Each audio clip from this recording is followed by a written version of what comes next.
So as many Xiaomi devices, this one also comes in the Xiaomi packaging and a box. Inside you'll find the main box of the LED bulb. There it's written everything, like it supports Google Assistant, Alexa. You can control it with voice commands.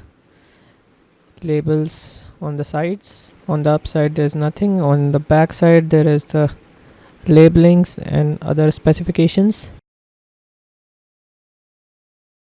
So let's open it. And here's the bulb itself. Bulb is looking very minimalistic in design and feels quite sturdy. Also it's very heavy than your natural any other bulb. Also this bulb needs a different socket to work upon, and the bulb has a E27 socket, and you will have in your home is the B22 socket, so you will need a suitable adapter like this one. You can get it in market very cheap price. Now if you compare the MI light bulb with a usual LED bulb or a CFL bulb, the MI light stands very close to the usual LED bulb and way past the CFL.